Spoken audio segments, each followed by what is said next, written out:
wanted to take a look at a book today. Someone was nice enough to pick this up for me off of my Amazon wish list. This is David Macaulay's City, a story of Roman planning and construction. These are books that probably, if you were growing up in the 80s, your school library probably had copies of this. I know every different school I think I went to had copies of this and several other David Macaulay books. I've always enjoyed these books. I love the illustrations. I love the look at how things are made. Now, beyond that, I am putting together this sandbox game that I've mentioned in previous videos for Dungeon Crawl Classics, and one of the core elements in my rebuilding of Phandalin into Clear Springs is the idea of focusing that town around an inn and tavern kind of combination, which was not always the case when inns even existed, but this town will have an inn because that's what's going to be happening. It'll have more of a Western vibe, as in the genre, a Western vibe than some. However, I was looking to Roman villas and chateaus as a sort of inspiration, as well as, excuse me,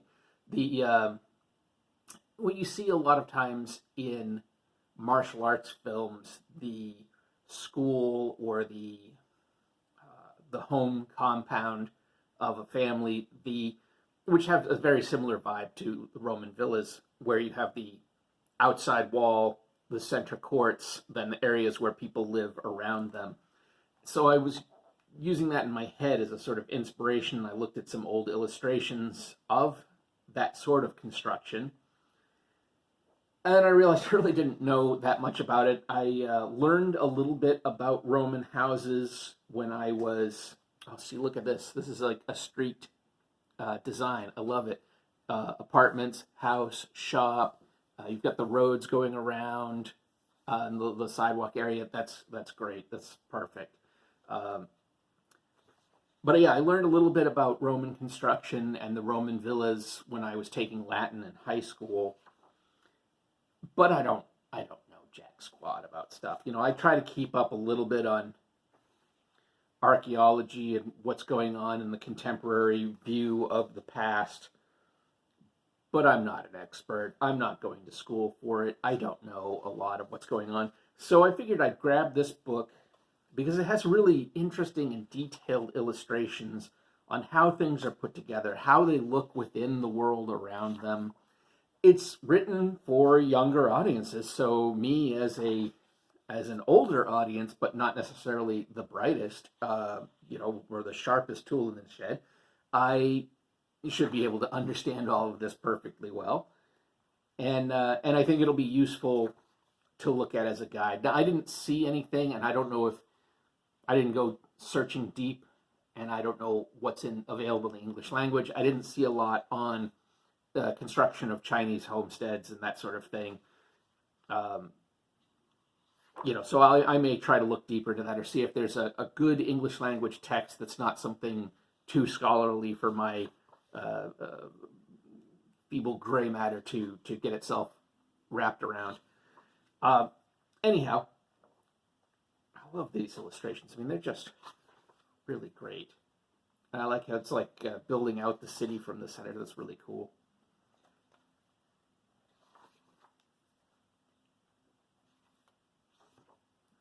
I did find, I have it written down somewhere. I found an architecture book that I want to pick up because it's got a lot of, this kind of illustration along with various architectural elements from throughout history.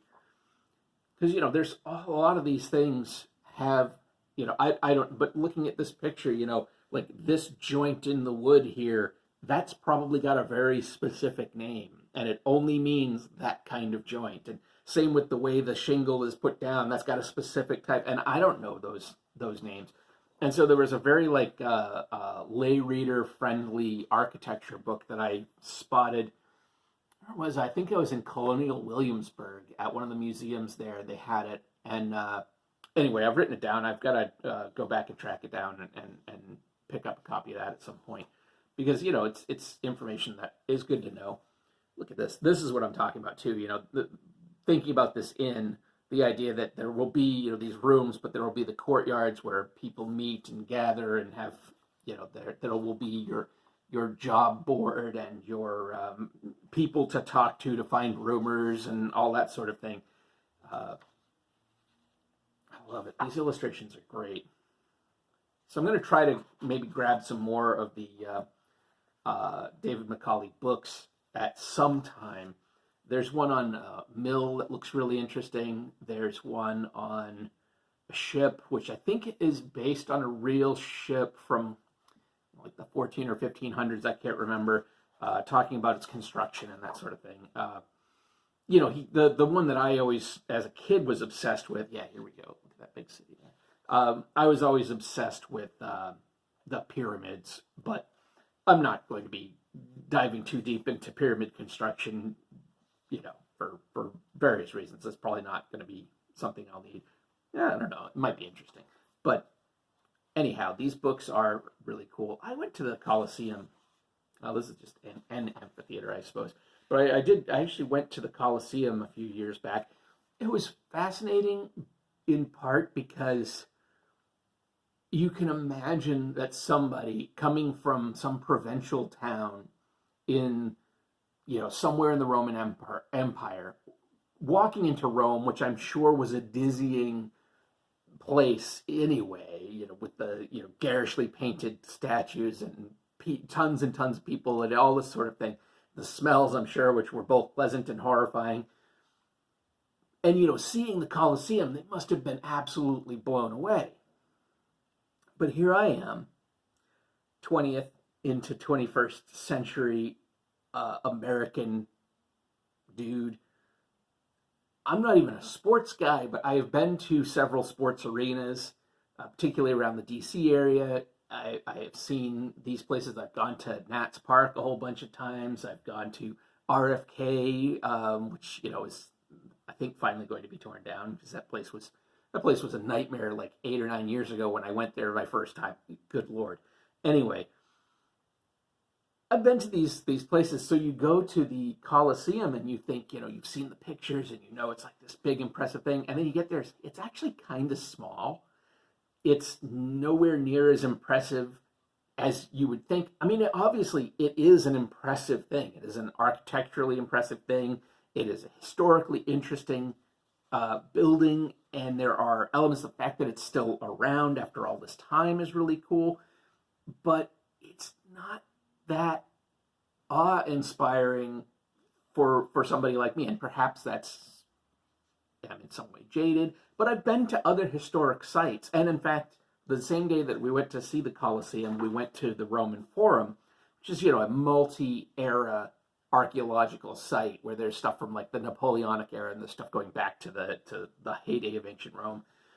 And that site I found far more interesting and far more impressive than the Colosseum, which it's just a big round arena that's not that big compared to, I would say even compared to Nats Park. I don't think it's, nearly as large. And Nats Park is not even like a famous baseball field, But anyway, it's just one of those weird things about visiting these famous sites. I mean, I went up in the what's it called? Not the Basilica. It's in Venice. No, it's not. It's in Florence, and I'm blanking completely on it. The Duomo. I went up in the Duomo. Absolutely staggering. You get up into that top and you look down into the cathedral. I think it's a cathedral below, and it is. You feel dwarfed by it, which I just didn't feel at the Colosseum. So anyway, just one of those odd observations that I have. Is this? Oh no, this is oh, that's nice, a glossary, which is handy to have. So anyway, that's when I look at city.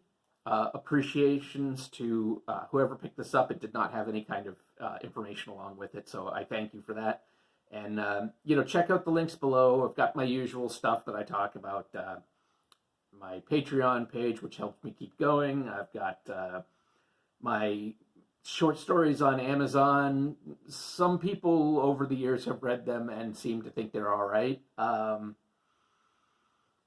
Buy Me a Coffee and my Amazon wish list, which helps out a lot because, it helps me get some stuff to take a look at on the page. So that's it for me today. Take care, everybody.